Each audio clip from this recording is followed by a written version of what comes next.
la semana que viene y la otra semana para empezar a tomarles algo, como para tener alguna nota de, de cursado, porque en algún momento me la van a pedir. Estuve ensayando la posibilidad de ingresar a tomar el examen de opciones múltiples, que es más fácil más rápido, por esta educativa, pero los intentos que hice fracasaron. Tuve el apoyo en la escuela, me dieron una página que depende de la Armada, en la cual podía tener acceso a educativa, etcétera, etcétera, pero por alguna razón no me funciona. Por alguna razón no funciona esa página, no la puedo abrir, ni siquiera llego a poner usuario y clave que me dieron, pero ni siquiera puedo abrir la página esa. Así que lamentablemente tendremos que recurrir a este sistema, y mi intención es, el día de que tenga que tomarles esa evaluación parcial, de que vayan ingresando de a poco dentro de los horarios en pequeños grupos de 2 o 3, como para poder terminar rápido, y que vayan saliendo con distintos horarios. Así que bueno, ese es el panorama. Si cambia les aviso, pero de momento lamentablemente no veo otra posibilidad. Ahora más adentro.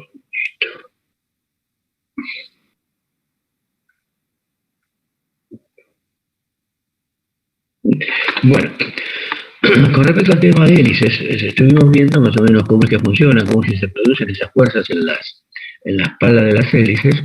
Tienen el apunte también, por supuesto. Y hoy quería ver, para redondear un poquito más el tema de la cavitación y charlar en la otra hora un poco de reparaciones y anécdotas, historias, como para que se les amplíe un poquito el panorama. Ahí está el músico Guzmán con su guitarra. Bien. Buen día, profe, buen día. Hola, buen día. Algo que llevaba cuando íbamos a las clases presenciales, y tengo unas revistas con ilustraciones muy buenas, muy nítidas, anteriores, inclusive, por supuesto, anteriores a que existiera la computación, ¿no? Y acá aparecen algunas experiencias hechas con modelos en laboratorio, modelos de hélices, modelos de palas de hélice. Y acá, por ejemplo, a ver si aparece ahí. Ahí hay un modelo de buque, y fíjense ustedes, no sé si lo alcanzan a ver con nitidez, yo acá me veo en tamaño estampilla de correo, así que no lo alcanzo a ver, pero si ustedes se fijan, y si ustedes tienen la posibilidad de verme en ampliado, van a ver que la pala de la hélice está toda marcada, pintada en negro, y esas marcas de pintura son las que sirven para visualizar cuando después se hace el estudio de cavitación, hasta dónde llega la cavitación en distintas condiciones de marcha.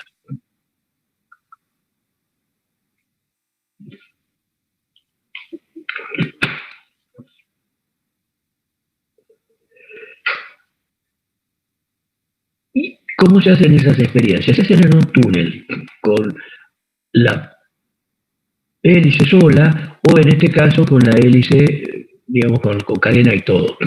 Esto implica una instalación muy cara que no todos tienen, no todos los laboratorios tienen, porque para ensayar el modelo completo de buque, es un modelo de 5 o 6 metros largo, con su hélice, resulta que tenemos que poder regular la presión en todo el recinto para poder generar las condiciones de cavitación. Y para generar las condiciones de cavitación en un tamaño tan grande, la única posibilidad es todo el edificio donde está un canal de 250 metros de largo, 10 de ancho o 6 de ancho, es todo un galpón, un gran galpón, que hay que poderle regular la presión. O sea, está herméticamente construido y tiene procedimientos para aumentar o disminuir la presión y generar un vacío dentro de todo el galpón para generar las condiciones de cavitación en el buque, ¿no? Sobre el modelo. En general, los ensayos de cavitación se hacen con la hélice sola. ¿Por qué? Porque la hélice sola, al ser un disco de 30 centímetros de diámetro, 40, de 25, según las posibilidades económicas del túnel. Entonces es un túnel que es una especie de toroide, es un canal cerrado, pero ya es un canal de menores dimensiones, y lo único que se pone en condiciones de vacío es el agua que está encerrada dentro de ese caño, dentro de ese toroide. Es un caño cerrado. Con la bomba, es los sistemas de pantallas para guiar el flujo, o sea, toda la parafernalia que implica hacer una buena experimentación. Entre todas esas experimentaciones, ¿cómo se hace esto? Bueno, la hélice, por supuesto, está girando accionada por un motor externo al canal, y las condiciones de cavitación se dan regulando la presión. Y así se puede ir regulando. Iluminando con lámpara estroboscópica podemos hacer que la hélice parezca quieta, porque estamos iluminando una pala con las palas con la frecuencia de rotación, de modo que estamos viendo distintas palas, pero que parece que fuera la única. Y acá tenemos esto como resultado. Lo acerco un poquito más. Fíjense, ahí está generada una condición de cavitación incipiente, es decir, cuando empieza a cavitar en las puntas de las palas. Y ahí vemos efectivamente esas burbujas de vapor que se están formando en las burbujas en la pala. La experiencia esta está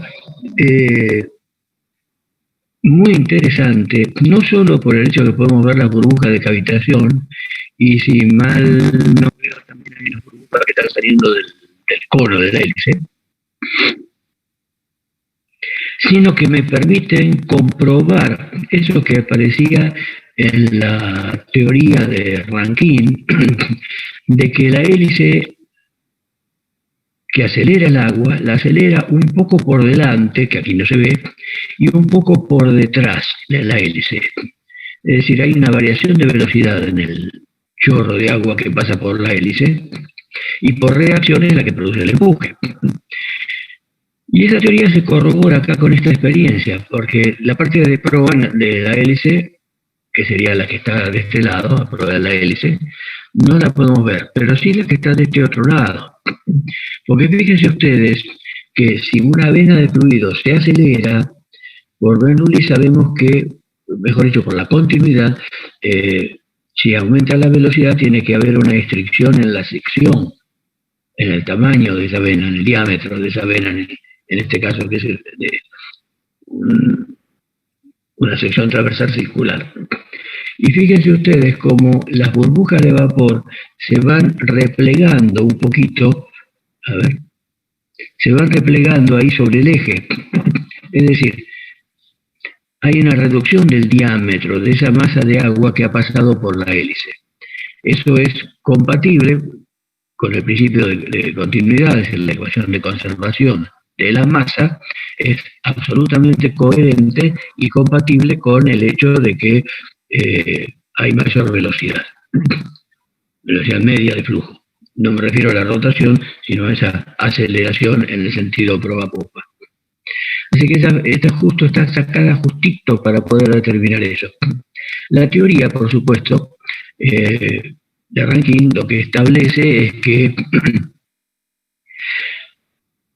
tenemos una aceleración progresiva que empieza infinitamente a proa de la hélice y termina infinitamente a popa de la hélice.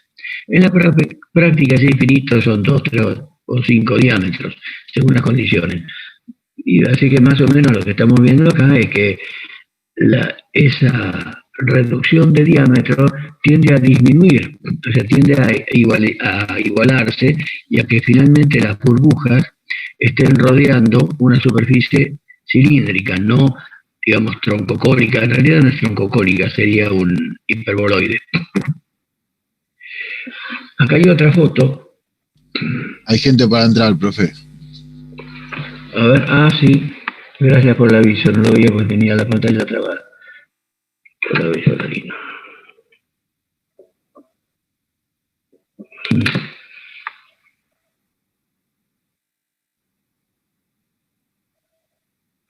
Listo. Acá hay otras experiencias, están muy buenas. Estas son de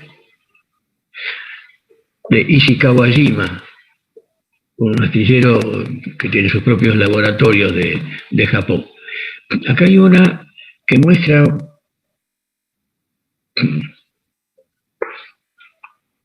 varias cosas. A ver.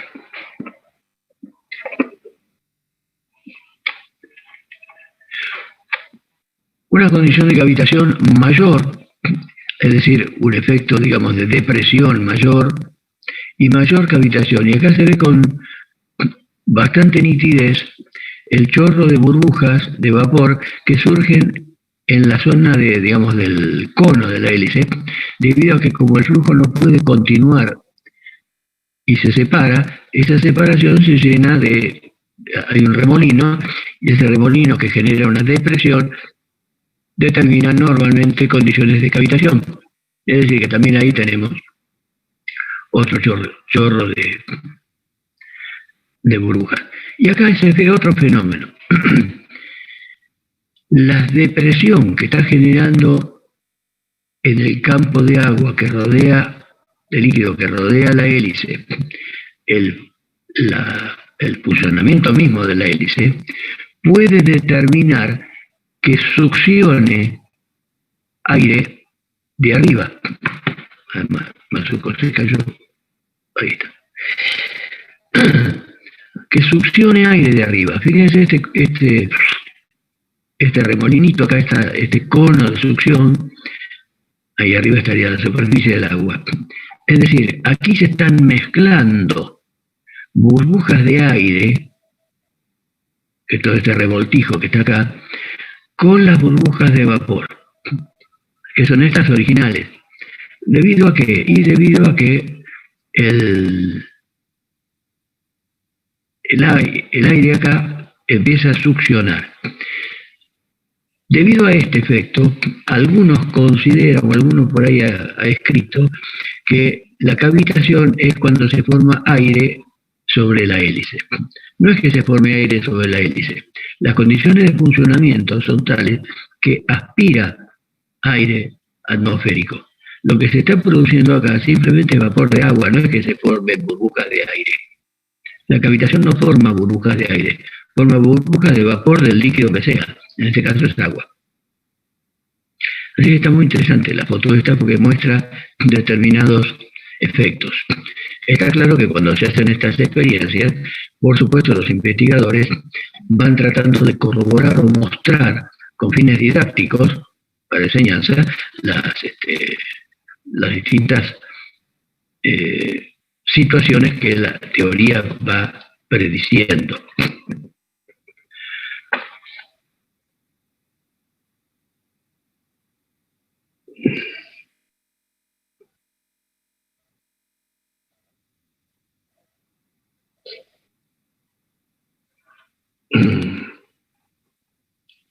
Acá hay otra que muestra varias cosas. Ahora tenemos la hélice, pero tenemos también la forma de la cadena, tenemos el timón y todo lo demás. Y si ustedes alcanzan a ver, van a notar que hay toda una línea de trazas en pintura negra. Esto es otro tipo de experiencias que se hacen en los laboratorios. Es representar o visualizar, mejor dicho, no representar, visualizar el flujo de agua alrededor del casco y aquellos puntos donde el agua se separa del casco. Entonces, para hacer este tipo de experiencias, el casco se le hacen franjas de pintura en distintas secciones transversales, digamos. Puede ser a todo lo largo, ¿no? Todo el casco, puede ser la zona popa, depende de lo que se esté investigando. Y con la pintura fresca todavía, es más de sintético, ¿no?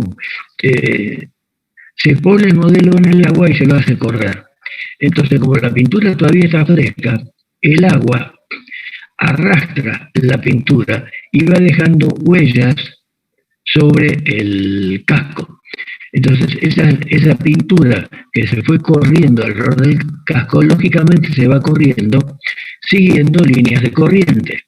Entonces, es una forma, cuando uno saca el modelo del agua y ya la pintura se ha medio fijado, el aspecto de esas líneas nos determina una visualización de las líneas de corriente y queda como testimonio para sacar fotos, para estudiar, etcétera, etcétera.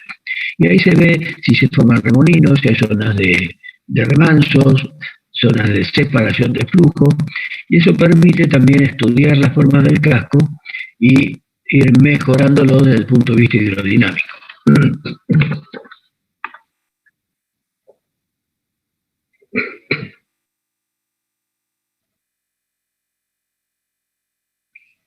Acá hay una foto de cómo sería, a ver, cómo me pongo yo para ver, cómo es un túnel tradicional de estudio de hélices. Es un canal cerrado. Aquí arriba está la zona de estudio, donde están las ventanas para poder visualizar. Y luego tenemos toda la zona de circulación, la bomba impulsora por aquí abajo, los canales, digamos, las pantallas para orientar el flujo y acomodarlo para que sea lo más uniforme posible, etcétera, etcétera. Es la forma de un canal. El diámetro acá, que puede ser una sección cuadrada, en este caso es cuadrada o rectangular, ahí está la vista de, este es en vista y esto es en planta, parece ser sección cuadrada. Y bueno, ahí se ve la ventanita de inspección y ahí se hace toda la investigación. El resto es toda la instalación correspondiente a la regulación de presión y a la velocidad de circulación del agua.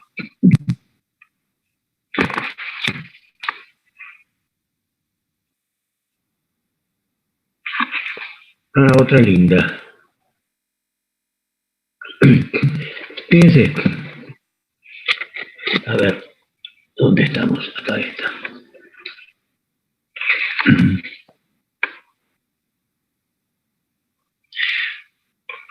A ver, no sé si se alcanza a ver, voy a tratar de acercarla. ¿Se ve con nitidez ahí? Sí. Más o menos, sí. Bueno, ahí tenemos una hélice que está cavitando en forma muy incipiente. Esa penita es una línea de burbujas que se forman.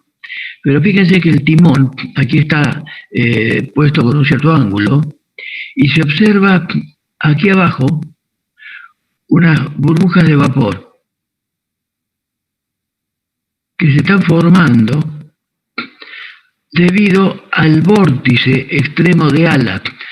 Ustedes habrán oído hablar de eso, de los vórtices extremos de ala o extremo de pala, que es donde el flujo adquiere un movimiento desde la zona de más presión a la de menos presión por el camino más corto. Entonces, en toda esta zona, el flujo no le queda más remedio que seguir contorneando lo mismo que contorneando la pala. Entonces se forman vórtices extremos de pala. ¿Por qué? Porque de un lado tenemos más presión y de otro lado menos, en el dorso menos. Entonces el flujo, como acá no tiene impedimento, tiende a filtrarse y a formar un remolino, que a veces se ve, el remolino, el vórtice extremo de ala, se ve en los aviones cuando aterrizan con lluvia, porque entonces las gotitas de agua de lluvia, las que están en la atmósfera, empiezan a rotar y a formar un remolino siguiendo el flujo transversal de aire. Entonces ahí uno lo puede ver y fotografiar. En algún lado van a encontrar eso. Ahora, ¿esto qué implica? Lo mismo se sucede, a ver, Lo mismo sucede entre la zona de más presión aquí en la cara y la zona de depresión del lado de atrás, que el flujo de agua que esté ingresando así, ingresando así, como acá tengo más presión y del otro lado tengo menos, tiende a derramarse así. Pero como esto se está moviendo y son continuos, una que pasa, otra que pasa, termina formando un rollo aquí es decir, un vórtice, que es donde en ese vórtice es donde quedan encerradas las primeras burbujas de vapor que se forman en la cavitación incipiente, que son las que después veíamos formando una hélice ahí atrás. Entonces, estas condiciones, ¿qué hacen? Destruyen, eso está en el apunte, la posibilidad de que el flujo circule en esta forma, destruye la posibilidad de que aquí haya diferencia de presión, porque de hecho igualan las presiones. Entonces esta zona de la punta de la pala no trabaja. Para que la pala trabaje, en realidad habría que impedir el extremo de los vórtices extremos de ala. En los aviones se restringe o se reduce la formación de estos vórtices extremos de ala colocando esas chapitas en la punta del ala, triangulares, o levantando la punta del ala con un triangulito, todos esos aditamentos que tienen las palas. Entonces, lógicamente surge la idea, ¿lo podemos hacer a bordo también? Efectivamente. Hay timones, hay palas de timón,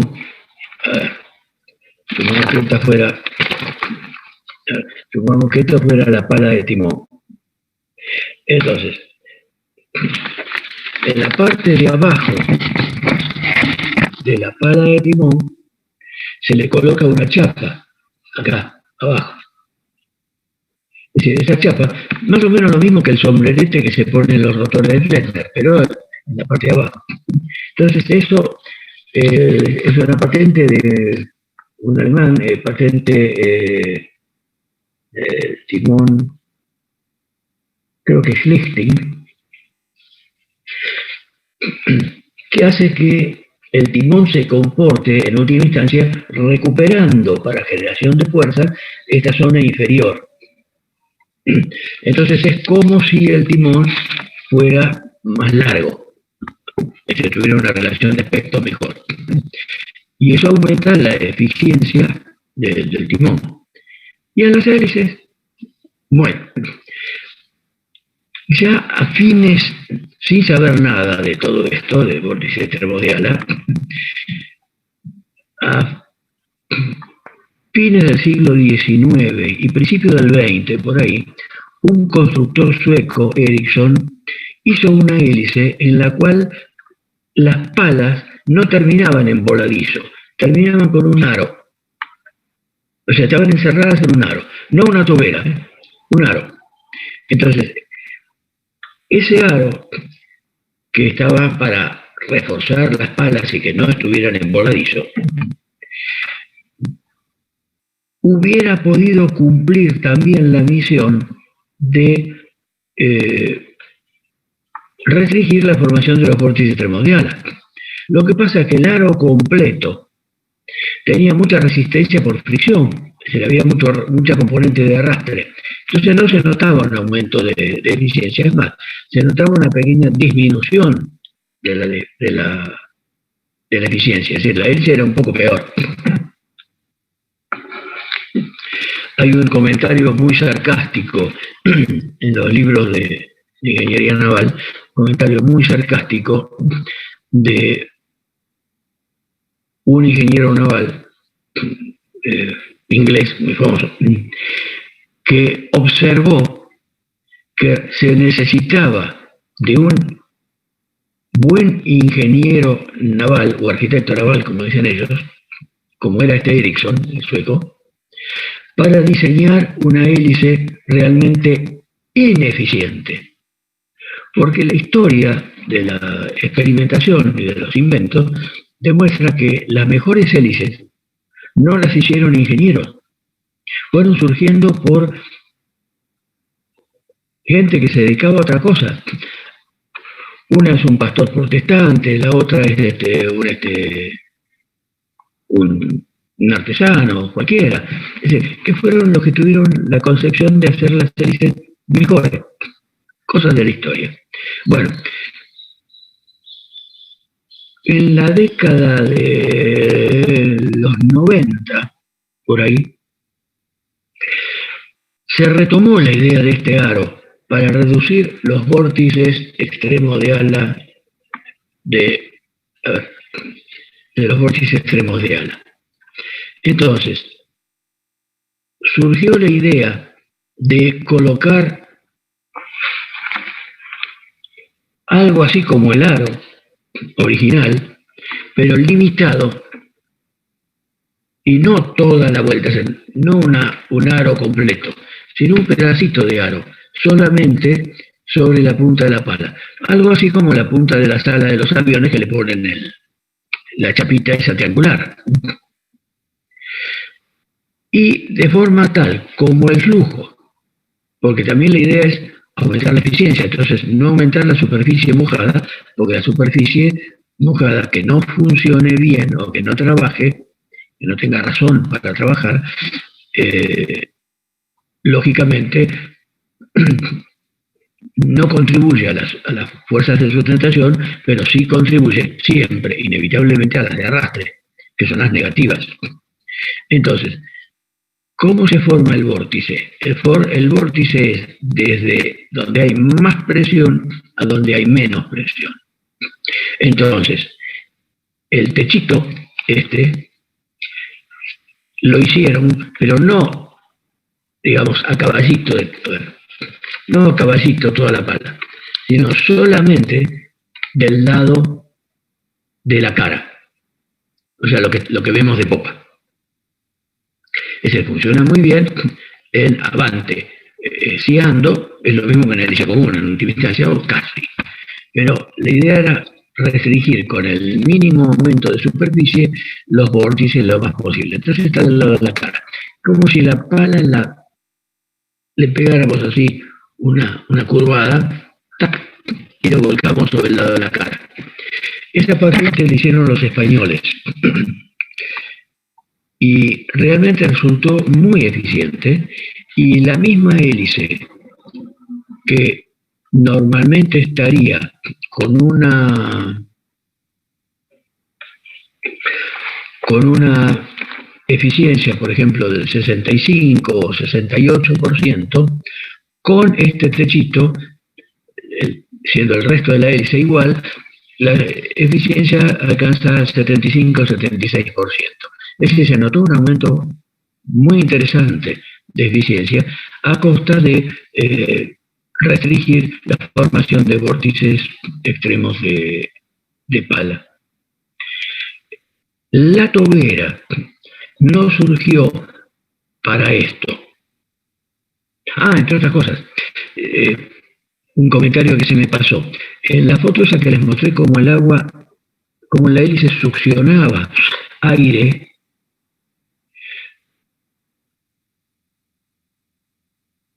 dio origen a que, por ejemplo, en los motores fuera de borda, se les coloque un techito en la pata, un techito arriba de la hélice. Ese techito es para disminuir o anular la posibilidad de que chupe aire. Porque la chupada de aire efectivamente no es que fomente la cavitación, sino que o que produzca cavitación, que no es cierto, pero sí reduce, perturba el flujo y reduce la eficiencia de la hélice. Entonces, para eso se le coloca ese techito. Bueno, es un comentario aparte porque seguramente alguno lo notaría. Bueno, van quedando pocos minutos. ¿Tienen alguna consulta o volver a ver alguna de estas fotos o algo?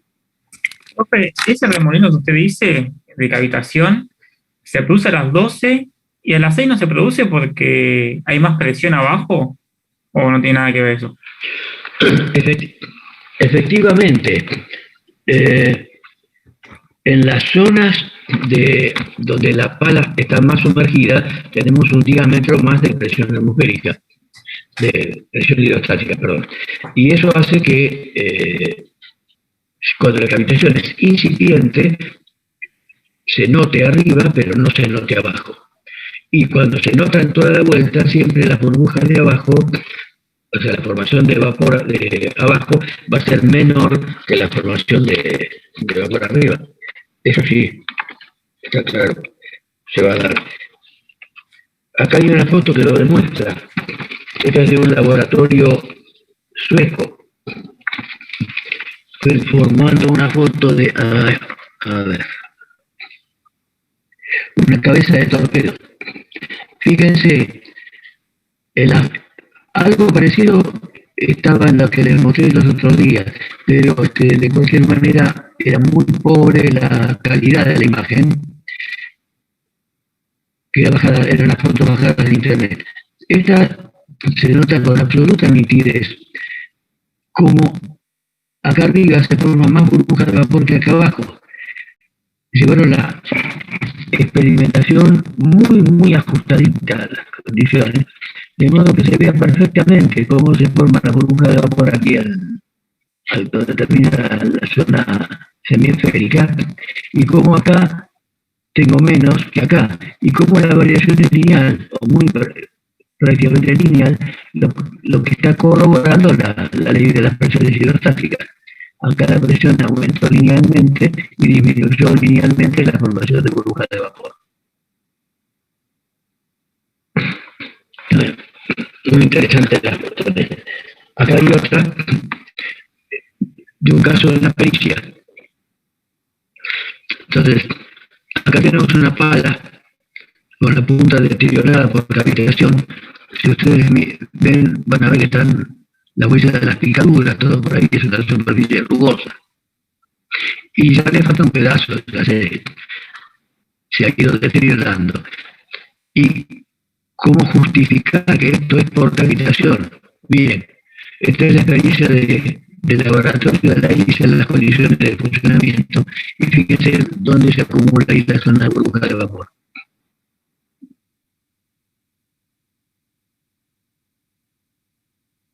Ya está corroborando totalmente y uno puede asegurar que esto es debido a la cavitación.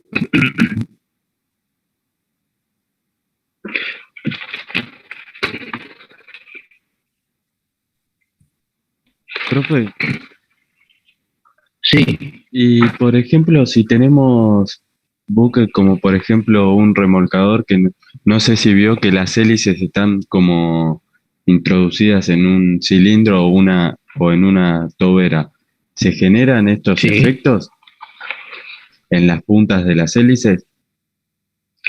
Cuando punta de los la alados, perdón. hélice está metida dentro de una tobera, cuando la hélice está metida dentro de una tobera, es muy interesante la observación. La forma de pala tiende a asemejarse a la de las bombas axiales para grandes caudales hidráulicas o las turbinas hidráulicas. En ese caso,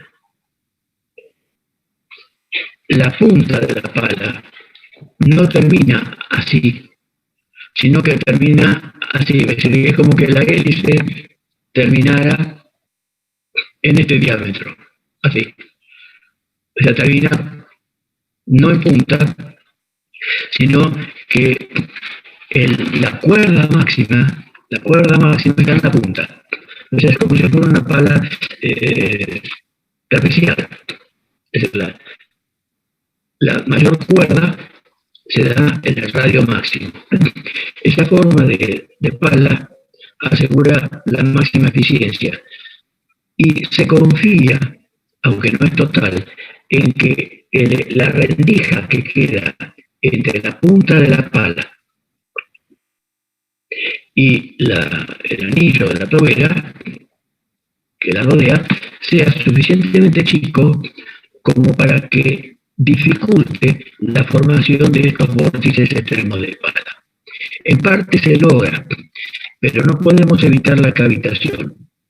La única forma de subsistir en esas condiciones es que la tobera, el anillo, justo donde está pasando la pala de las hélices, se hace de un material más resistente y normalmente es un inserto dentro de la tobera de acero, es un inserto de acero inoxidable, que no es porque no se oxide, no es para que no se oxide, sino que la resistencia a la dureza superficial es mayor y la resistencia al deterioro por cavitación es menor. Entonces, de esa manera se protege la tobera, pero la función de la tobera no es, no se pone para eso, es una necesidad, es una solución a la necesidad de poder asegurar que en remolcadores y en algunos pesqueros, cuando están tirando con la red, en que la velocidad de avance de la embarcación, y por lo tanto la velocidad de avance, es muy baja, el rendimiento de la hélice cae mucho.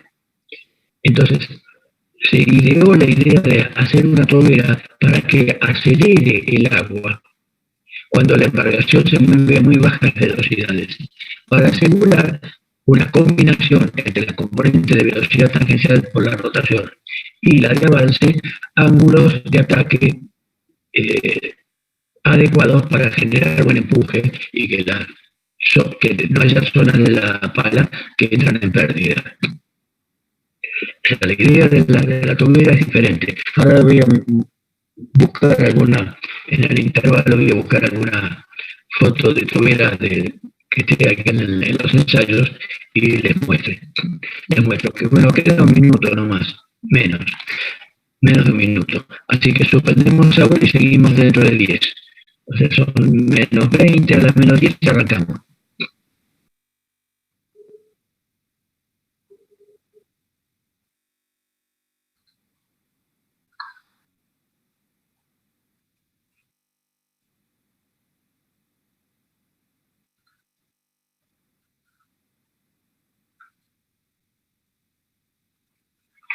Bueno, seguimos mirando fotos, ¿no? De distintas hélices. Ahí se ve bien. Esta es otra buena. Esta es española. Esta está tomada en el canal que está cerca de Madrid, en una localidad que se llama El Pardo, el canal del Pardo, muy conocido. Y ahí se ve también la hélice marcada. La hélice marcada, ahí la zona de cavitación y las burbujas de vapor, un poco se ve la estricción, es decir, el achicamiento del diámetro de las hélices, y se ve la línea de burbujas. Ya también se ve bastante bien. Y lo que quería mostrar acá es esa hélice de esa patente española que tiene la pala curvada. Fíjese el aspecto que tiene, a ver.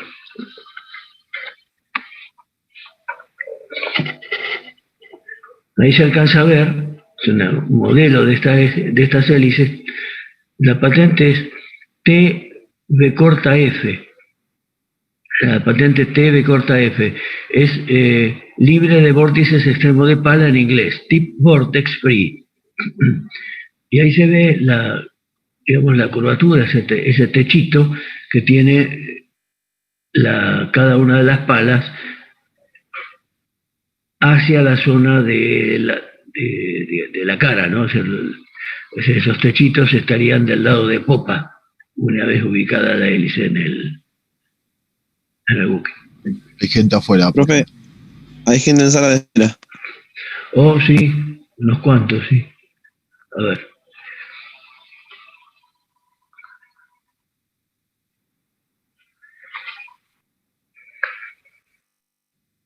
A ver, pareciera que ya están. Sí. Así que bueno, ese es el aspecto de esta de estas hélices, ¿no? Que son muy eficientes. A veces con rebote de sonido, bueno, no importa.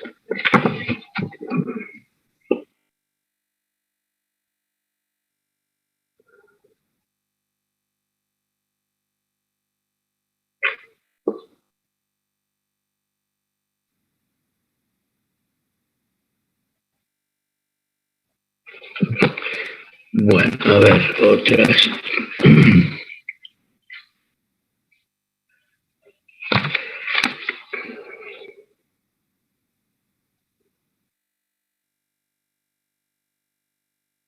Acá estamos hablando, los otros días estamos hablando de hélices contrarrotantes. Acá hay un ejemplo. Un modelo de hélices. Ahí está, a ver. Un modelo de hélices contrarrotantes. La complicación es mecánica, es un eje que gira en un sentido, el otro eje que gira por adentro en el otro, en el sentido contrario. Y ahí se ve como si hay cavitación, no sé si se alcanza a ver. A ver, en la zona donde está cavitando, en realidad tenemos como un entramado, porque las burbujas que forman una hélice en un sentido, del otro lado, por acá, tenemos las hélices de la hélice las burbujas de la hélice que va girando en sentido contrario. Entonces tenemos como un tejido. Una línea de burbujas viene así y la otra línea de burbujas viene para el otro lado. Pero no sé si lo alcanzan a distinguir ustedes desde ahí. Sí, se ve. Sí, se ve. ¿Se ve? Ah, ¿no se chocan las líneas? Sí, se chocan. Es decir, tal vez se pasen muy cerquita, porque fíjense ustedes que los diámetros de las hélices no son absolutamente iguales. Hay una que es un pelín más chica, o aparentemente más chica, pero si no, sí, se estaría cruzando, es como una trama de un tejido. Y acá hay otra cosa interesante, que es otro sistema de propulsión que van a encontrar en muchos remolcadores. Algunos hubo acá en el puerto de Buenos Aires, pero lo van a encontrar mucho en Europa, en Rotterdam, en el puerto de Amberes, en Hamburgo, que son los remolcadores con propulsores cicloidales. Es decir, el eje es vertical y es como una especie de licuadora con unas paletas que van trabajando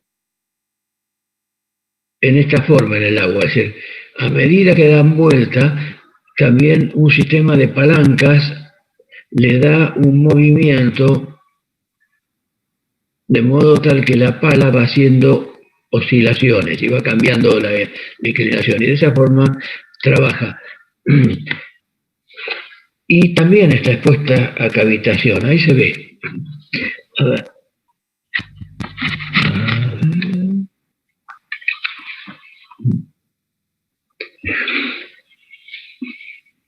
Ahí tenemos un propulsor Bosch-Schneider. Lo que se ve arriba es como techos, estaría representando el fondo del casco, la parte de abajo del casco. Normalmente están ubicadas en la popa y suelen tener dos, acá están ensayando uno. Y fíjense cómo parecen, igual que en el timón, vórtices de cavitación aquí, abajo, en la parte libre, digamos, por los vórtices tenemos de pala y ahí hay cavitación, que también depende del ángulo que está formando. Por eso acá no lo vemos y en este caso sí. Y también alcanzamos a ver burbujas de vapor que se generan a lo largo de todo el borde de ataque. Depende del ángulo, o sea, depende de la posición circunferencial de la pala, en qué etapa de la rotación, en qué momento de la rotación se encuentra. Ahí le da mejor luz. Entonces, fíjense, son todas burbujas de vapor. Es decir, no solo las hélices o las bombas cavitan, es decir, tenemos ya las cabezas de torpedos, los bulbos de proa, y tenemos este tipo de propulsores y los timones. Es decir, cualquier fluido, cualquier elemento sólido que está metido en una corriente de fluido y está generando diferencias de presiones y fuerzas, está expuesto en algún momento a cavitación. Este sistema de propulsores son de muy baja eficiencia, 25 a 30%, pero no se hicieron porque sean eficientes para propulsar, sino por la gobernabilidad, es decir, la posibilidad de maniobrar en espacios reducidos y de poder avanzar, moverse para un costado, frenar, retroceder, todo en términos de muy bajo requerimiento de espacio. Son esos remolcadores que pegan la vuelta y el palo se queda en el mismo lugar.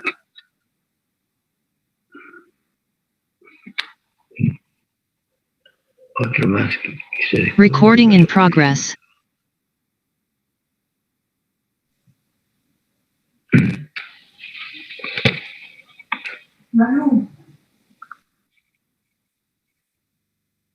¿Alguien preguntó algo?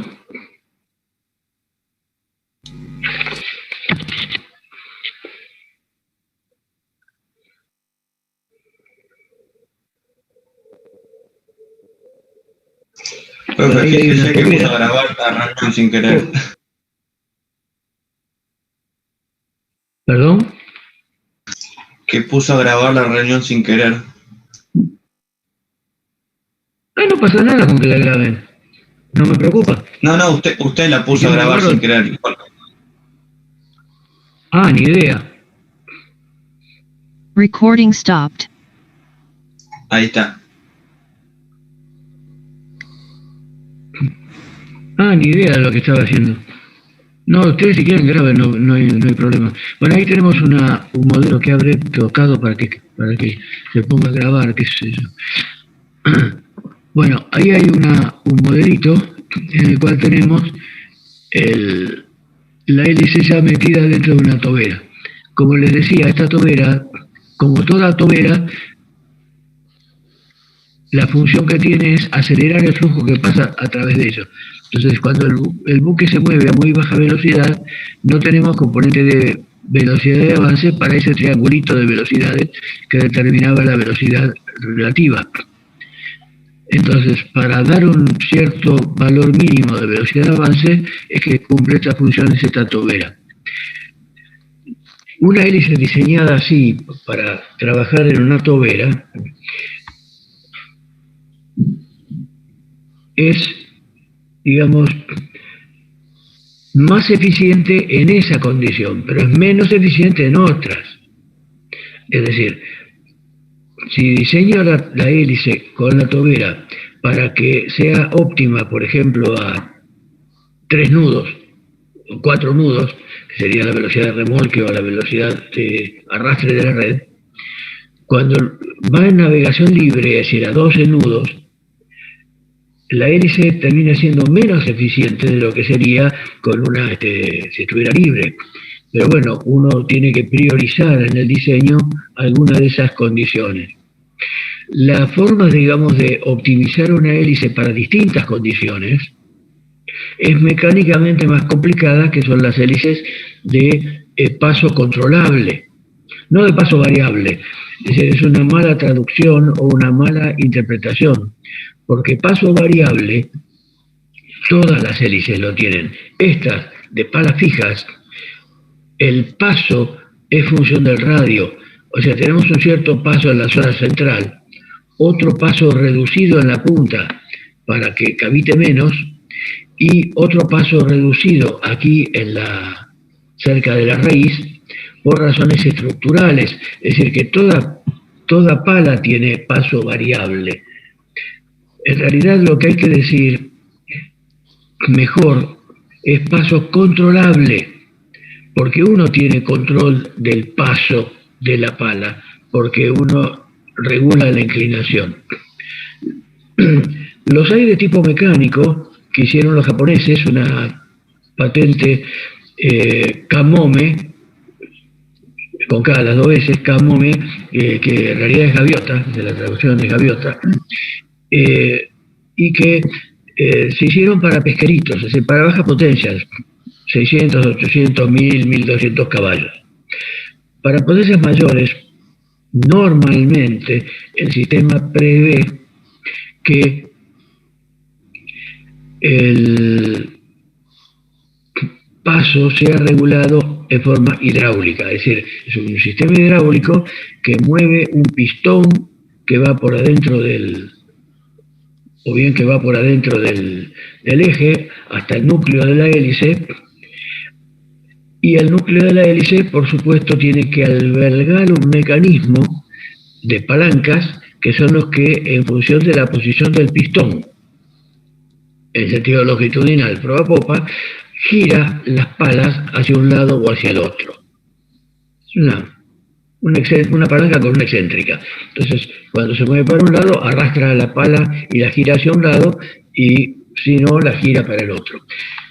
Evidentemente, ese mecanismo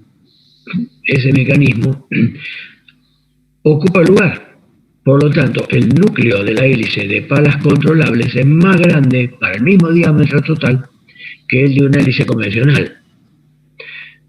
Quiere decir que para el mismo diámetro de hélice tenemos menos tamaño de pala.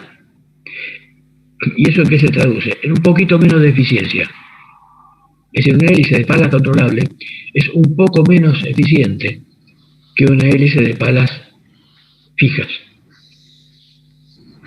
Pero resulta que una hélice de palas fijas en distintas condiciones de navegación tiene muy buena eficiencia para una condición de navegación, pero no tan buena para otras. En cambio, la hélice de palas controlable, si bien para esa condición óptima es menos eficiente, tiene una eficiencia más pareja para distintas condiciones de funcionamiento. Es decir, se adapta mejor que una tobera Cort, por ejemplo, a un remolcador o a un pesquero. Por eso se fue abandonando la tobera Cort. Hoy es menos frecuente. Era muy frecuente cuando surgió en la década del 30, 1930, 1960, 1970, pero ya ahora fue superado. En cuanto a maniobra, fue superado por el Voith Schneider. Si bien tiene un rendimiento de porquería, pero lo que se busca es maniobra. El rendimiento no importa tanto. Y en cuanto a distintas condiciones de marcha, por ejemplo, para pesqueros o cosas así, la hélice de paso controlable, con su mayor costo inicial y sus mayores costos de mantenimiento, lo supera ampliamente en eficiencia.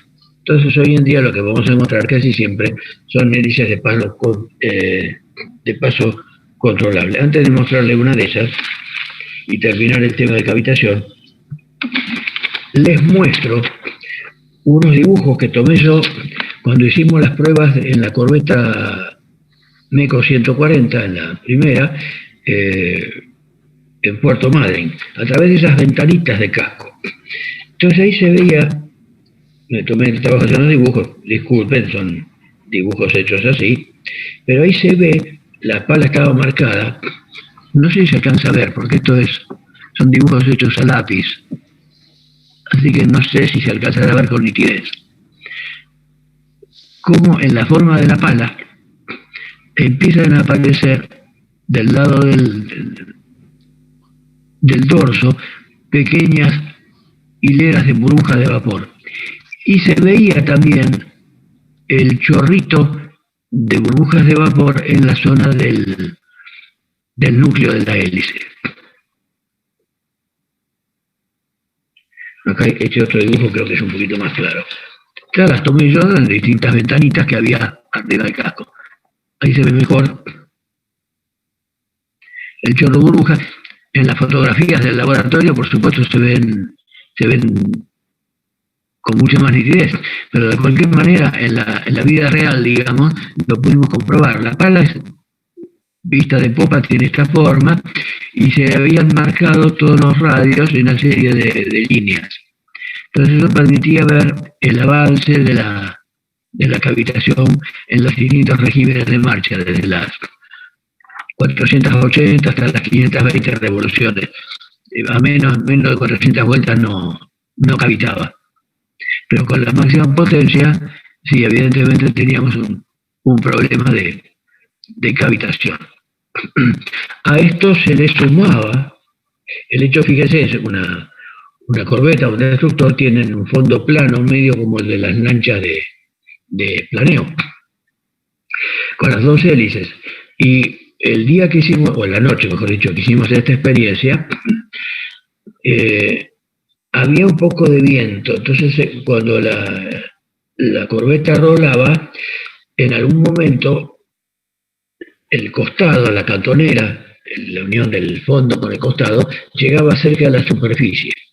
Entonces, con las hélices chupando, se generaba ese efecto de aspiración de aire. Entonces, en el momento que la corbeta inclinaba para una banda, entraba aire. Cuando se enderezaba, dejaba de entrar porque ya se sumergía la cantonera. Y estando nosotros metidos en el doble fondo, ahí arriba de la hélice, en un tanque, se sentía la entrada de aire en forma como si nos estuvieran tirando. Imagínense estar en un recipiente metálico y que a uno le tiren un baldazo de rulemanes. Es decir, imagínense ese ruido, ese batifondo de sonido de elementos que ruedan, y eran las burbujas de aire que iban entrando en forma esporádica. O sea que ese día, esa noche pudimos, digamos, verificar un montón de explicaciones.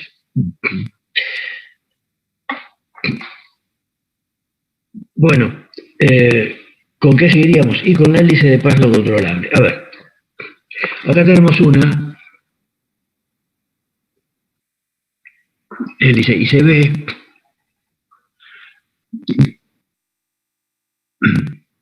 el tamaño del núcleo.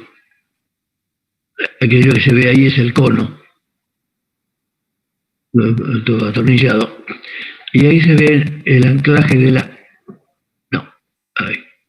El anclaje de las palas que están fijas a un disco como una especie de soporte, que es el que está, digamos, ligado internamente con los mecanismos que lo accionan, que están por aquí adentro. A ver.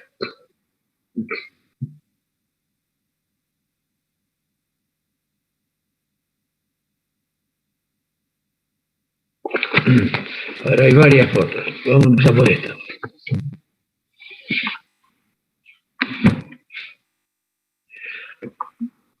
Ese es el núcleo, este es el pistón, y ahí lo que se ve es un dibujo, es una ilustración, las palancas que son las que arrastran. Este extremo de la palanca está conectado en el pistón, o sea que tiene movimiento proa-popa, y esta otra es el otro extremo de estas palancas, como una biela, que está unido al plato que soporta la hélice, pero está unido de forma excéntrica, de modo que cuando se mueve arrastrado por este extremo, lo que va a provocar es un movimiento circular, de una fracción de rotación. A ver.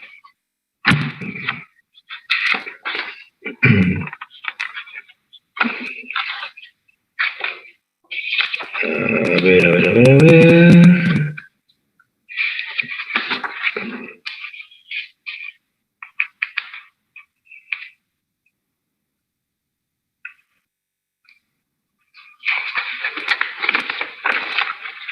Acá está. Bueno, ahora me voy a tener que poner un poco más lejos, pues dibujo de tamaño grande. Ahí está la pala, como calza la pala sobre el núcleo.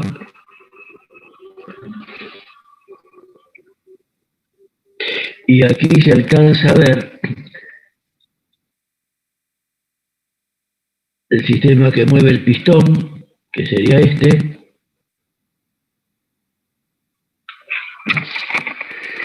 Y ahí como está el sistema de soporte de la pala sobre el plato, que es el que va a estar girando, accionado por esta palanca.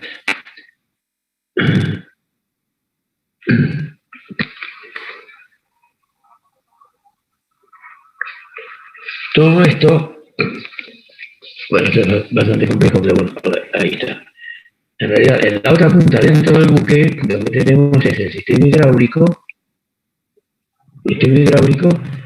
que ingresa al conducto central que va por dentro del eje. Es decir, todo eso es una unidad que está, digamos, entre el cojinete de bocina y el motor propulsor.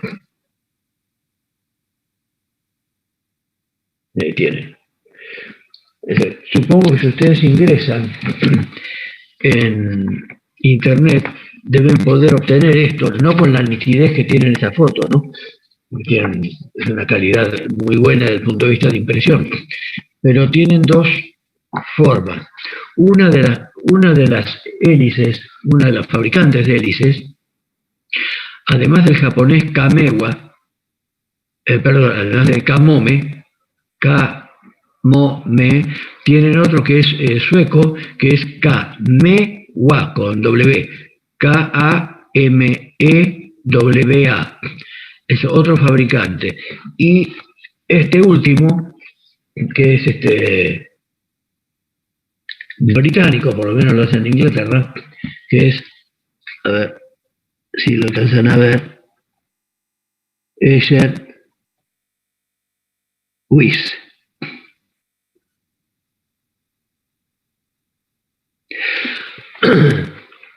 En cualquiera de esas, supongo que como cualquier industria tienen que tener sus propias páginas de internet, así que ahí podrían encontrar ustedes más material como para poder ilustrarse. A ver si tenemos algo acá. Y no, esta no. Bueno, como sea, las inspecciones y reparaciones, que es lo que, digamos, primariamente le pueden interesar a un oficial de máquina.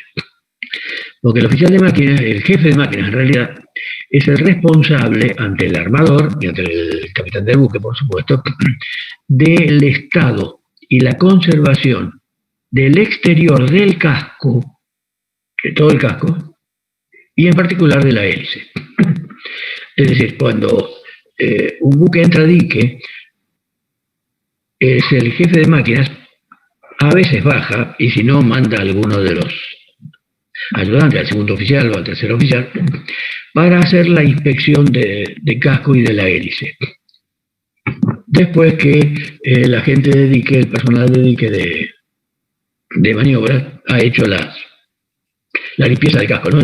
El lavado con manguera de agua a presión, el rasqueteado, todo eso.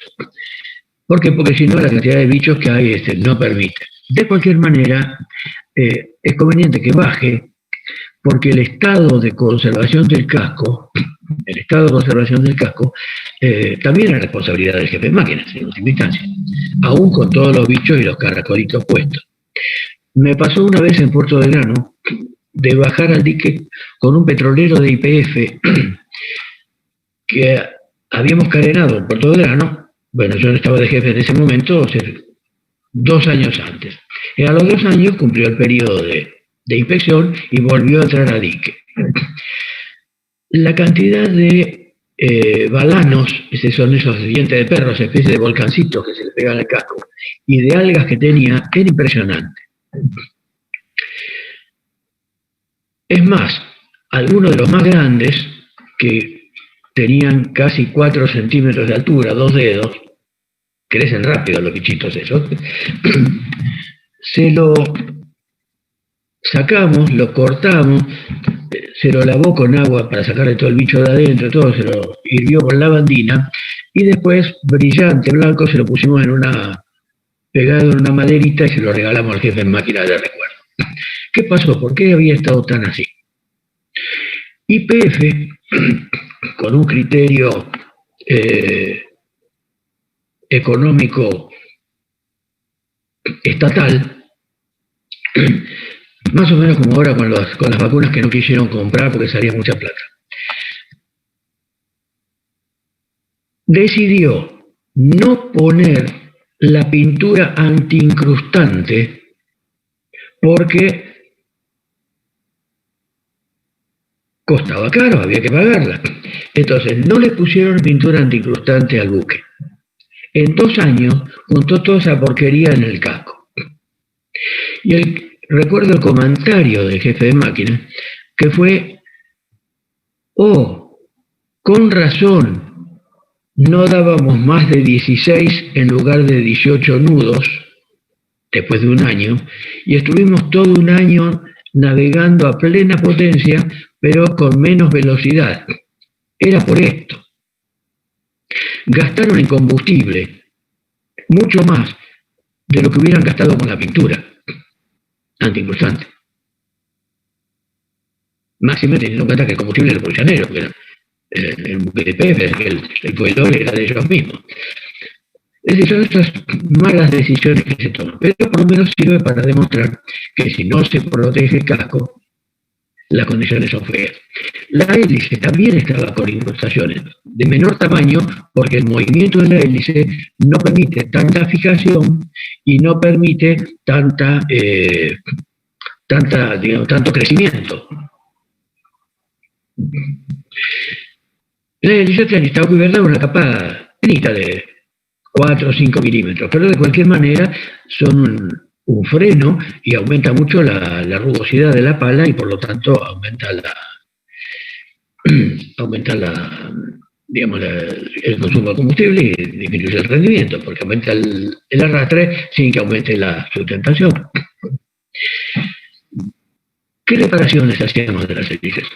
Y la hélice, a veces sacándola o no sacándola, si había una pala doblada, había que enderezar la pala. Nunca por golpe, siempre hay que calentar y llevarlo con palancas lentamente para enderezar la pala. Y después se controla el paso comparando con otra pala que te viene. Eso cuando se tuerce alguna pala.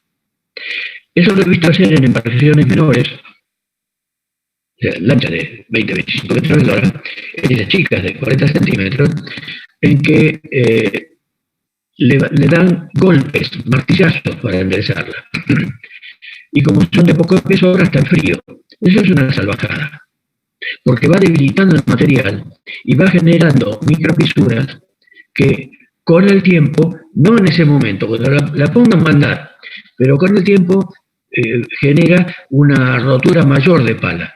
Es decir, hay que hacerlo en forma suave.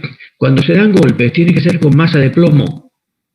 Es decir, la maceta que no golpee directamente la chapa, no lo permitan cuando tengan que inspeccionar una hélice de reparación, que puede ser de una de las lanchas de a bordo o de lo que fuere, pero nunca permitan el golpe directo sin interponer un bloque de plomo intermedio.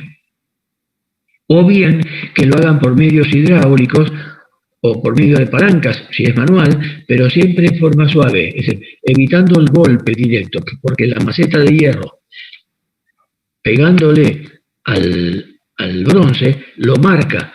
Entonces le va fabricando una deformación en la superficie, y esa deformación en las superficies lo que va a generar es una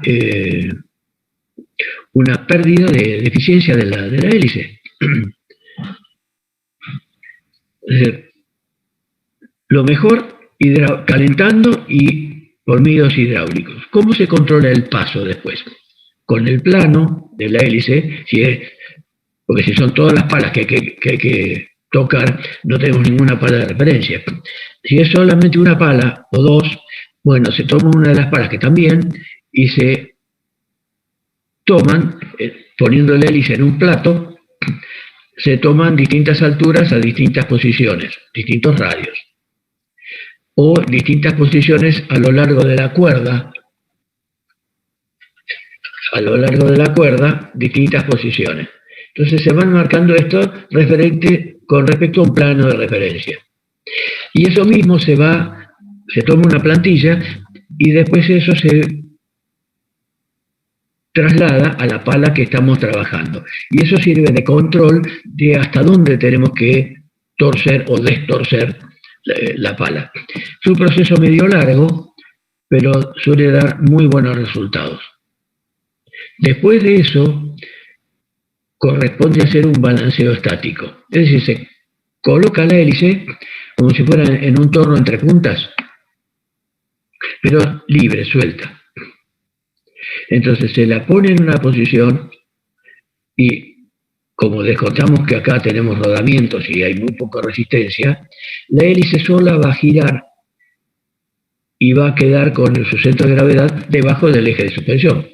Entonces la pala más pesada va a quedar, eso es para cuando tenemos que soldarle un pedazo, ese tipo de demostraciones. Si es solamente enderezar, no se hace balanceo.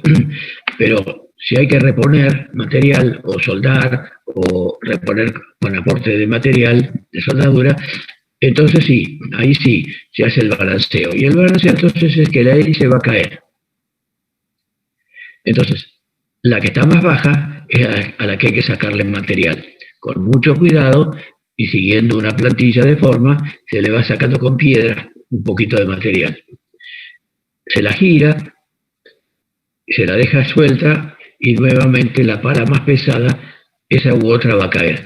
Y así se va haciendo el trabajo. Lo he visto hacer en Tandanor, ahí atrás de la escuela, cuando eso funcionaba, y lleva un par de horas, pero en una hélice no muy grande, eran buques mercantes chicos los que carenaban ahí, de 120 metros de lora, 130 metros de lora. Era una hélice de 4 metros y medio de diámetro. Y bueno, y así se iba haciendo el trabajito. Puede ser por quitado de material, pasando piedra, o agregando un poco de material con soldadura. Pero en general, digamos, uno optaba por la fácil, que era ir sacando un poco de material. Y de esa forma se iba puliendo una parte de la pala hasta que la hélice quedaba más o menos balanceada, es decir, que no había ninguna. ¿Cuándo sabíamos que estaba balanceada? Cuando no había ninguna tendencia a que una pala quedara por abajo frente a las otras. Es decir, que prácticamente en cualquier posición que la pusiéramos quedaba en la misma posición. Balanceo dinámico no se hacía. Balanceo dinámico se hace solamente en hélices muy chiquitas. Con las masas esas grandes de muchas toneladas no se hace hélice. Ahora, en hélices de lanchas, ahí sí, el balanceo es dinámico y es parecido a lo que se hace en las estaciones de las gomerías con los neumáticos, ¿no?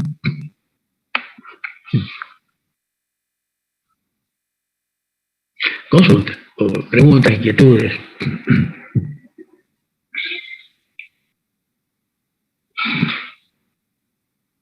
Profe, yo tengo la duda si las hélices siempre están rellenas o hay hélices huecas que tienen estructura adentro. No, las palas son siempre macizas. No he oído hablar nunca de hélices huecas. Donde sí vas a encontrar elementos huecos o palas huecas es en turbinas. Ahí sí, porque necesitas un sistema interno de refrigeración y eso hace que tenga conductos internos. Turbinas de gas, algunas turbinas de vapor, pero en general las turbinas de gas, la de los motores de aviación, por ejemplo, o de las centrales térmicas con ciclos combinados, las turbinas de gas sí tienen paletas huecas, pero las hélices, digamos, navales no son huecas, son macizas. Se funden macizas.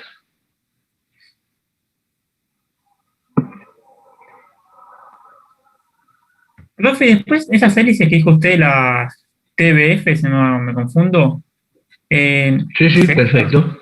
¿Se usan en buques hoy en día o...? Pues no las veo muy seguido, yo no sé. No, veo sí. fotos y no me... A partir, cuando se terminaron las pruebas y empezaron los buques, hay varios buques ya que las instalan. Salen más caras que las otras, por supuesto, porque son hélices más caras de construir, de maquinar, y además tienes que pagarle la patente y la investigación de los españoles. Así que son hélices más caras, pero sí se están utilizando. Y con mucho éxito. O sea, en la práctica, ese aumento de eficiencia de llegar hasta el 75-76% está, digamos, corroborado por la experiencia de los operadores. Y ustedes van a poder encontrar en Cuando salgan a navegar van a encontrar hélices comunes, hélices TBF, van a encontrar en embarcaciones menores de puerto los propulsores cicloidales, Voigt-Schneider, van a encontrar rotores de Flettner como propulsión auxiliar. Todas estas cosas que estamos hablando, en algún momento se las van a encontrar.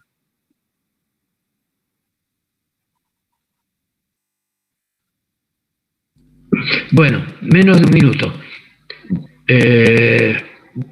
Buena semana para todos. Una consulta, y el profe. lunes que viene nos encontramos de vuelta a las 9. ¿Qué? La semana que viene hacemos consultas y la... O sea, de ahora en más. Sí, lo escucho. Sí, tal cual. Y a las 9, como Bueno, hoy. muy bien. Perfecto. No madrugamos más. Perfecto, profe. Chao, buena semana. Buena semana. Buena semana. Buena semana.